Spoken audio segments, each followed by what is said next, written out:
Hey, what's up, everybody? It is Friday, July 24th. I'm your host, Greg Miller, and this is the latest episode of Beliefs, Ballots, and Bulldogs. As we roll into this weekend, I want us to think about something, and it's kind of a deep thought, but I think it's a good time to roll this out. And it's, you know, have we completely misunderstood happiness? Think about it for a little bit. And what if what we've all been taught about happiness is wrong?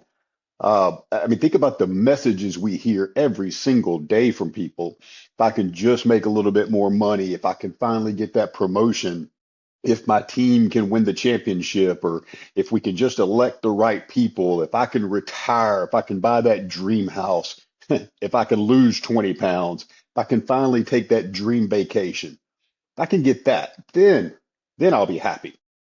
Our entire culture is built on convincing us that happiness is always one purchase away or one thing away from you. One election, one accomplishment, one magical relationship, or just one wonderful season of life. That's what you need to be happy. And you're just one away. It's the next one that's going to make you happy. But here's what I can't help but notice, and it is we are living in the absolute wealthiest, most comfortable, most technologically advanced society in human history. We have access to everything we could possibly have ever imagined. People from hundreds of years ago would not be able to even comprehend the blessings we have these days. And yet, anxiety is climbing, depression is climbing, loneliness is climbing, anger is absolutely climbing. People are pissed off everywhere for no reason. So maybe, just maybe, we've all been chasing the wrong thing. And I don't misunderstand me here. I have shared with you. I'm as patriotic as they come. I absolutely love this country. Being born in America is obviously one of the greatest blessings anyone could ever wish for. And we are offered opportunities that nobody else in the world or nobody else ever in this world has had. We have the freedom to build, the freedom to create, to work, to provide for our family. We have the freedom to dream. And those are absolutely incredible blessings. But somehow, somewhere along the way, the pursuit of opportunity became the pursuit of happiness. And then I think the pursuit of happiness became the expectation of happiness.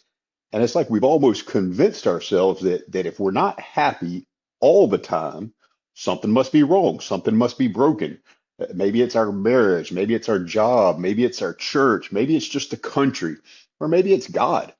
But what if God never promised happiness, especially not constant happiness? What if God offers you something much deeper?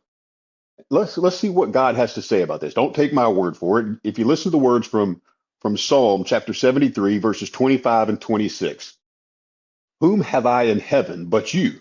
And there is nothing on earth that I desire besides you. My flesh and my heart may fail, but God is the strength of my heart and my portion forever. The Psalms are all of the Psalms are beautiful poetic words, and this is no different. These are just beautiful words, but here's what makes them so remarkable. Asaph didn't write these words during the best times of his life or on the best day of his life. In fact, earlier in this passage, he admits something that I think most of us have probably thought at one time or another. He's looking around at all of the people in society that had ignored God, and he honestly looked at it and thought, hey, they're kind of getting a better deal. They had money, they had influence, they had comfort, they had success. Their lives looked easier than his. Does that sound familiar to anybody? I mean, open Instagram, scroll through Facebook, watch a celebrity interview, look at the wealth, look at the mansions, the boats, the vacations, the multi-million dollar contracts, the perfect family pictures we see of all these people online. And it's easy to start asking, God, why does it seem like everyone else is happier than the people that are trying to follow you? Asaph asked the same question thousands of years ago, but then something changed. He entered the presence of God. His circumstances didn't change, his finances didn't change, the culture around him didn't change. His perspective is what changed. He realized that he had been counting temporary blessings and comparing them to an eternal relationship. And that's why he finally got to the point where he could finally say, There is nothing on earth that I desire besides you. Think about it. There's nothing on this earth that we desire more than our relationship with God. That should be how we're wired internally. It sounds like an astonishing statement, not because houses are bad or because vacations are bad or because any type of financial or worldly success is bad. In and of themselves, none of these things are bad, and it's not wrong to pursue them. But none of those things were ever designed to carry the weight of your soul. Think about the back in the Old Testament. Think about Solomon. If anyone in the history of the world was qualified to tell us, what would create happiness, it would be Solomon. Now, imagine, Solomon was the Old Testament version of Elon Musk. I mean, imagine having, unlimited money, unlimited power and influence, unlimited opportunity to go do anything you wanted to do. He chased knowledge, he chased pleasure, he chased power, and he chased achievement. He chased all the luxury possible and relationships and building projects and entertainment. Solomon literally goes down as one of the wealthiest people ever, probably the wealthiest person ever. If happiness could have been found in earthly success, Solomon would have found it. But instead, after reaching the absolute pinnacle of success and heights that most of us would not even be able to imagine, he looked back and Solomon described it all as chasing after the wind. Have you ever tried to catch the wind? Not going to happen. You can't catch it. That's the whole point Solomon's trying to make. The next achievement feels absolutely incredible for about 5 minutes, and then we have to start chasing the next one. And I think we have continued to mistake that temporary excitement for lasting joy, and we keep chasing it and then coming up empty.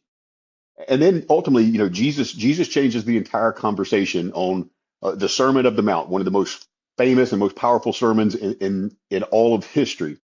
And he doesn't describe that the happiest people in the world the way we would these days. He doesn't say, blessed are the wealthy, or blessed are the famous, blessed are the powerful, blessed are those who continue to get their way despite sin. Instead, he says, blessed are the poor in spirit, blessed are those who mourn, blessed are the meek, blessed are those who hunger and thirst for righteousness. That seems upside down. And don't mistake this. Jesus is not telling us that suffering is supposed to be enjoyable, but he is telling us that blessedness isn't determined by your circumstances. Blessedness is determined by your relationship with God. I think we need to break this down, and I think part of it is maybe we've confused a couple of different words that are synonyms, but they're not identical. And that's happiness and joy. Happiness often depends on what's going to happen. Joy depends on who you are in your relationship with God. Happiness can rise and fall with the stock market. Joy doesn't. Happiness depends on election results. Joy doesn't. Happiness depends on football scores. And let's not kid ourselves. Football's right around the corner. Y'all see this hat? Y'all know where my passions lie. I will be glued to the TV every Saturday in the fall, and I will live and die with every snap of Georgia football. I will be happy a lot more than I am sad at the end of these Saturdays because we are a darn good football team and we're going to win a lot of games this year. But that happiness every Saturday night isn't joy.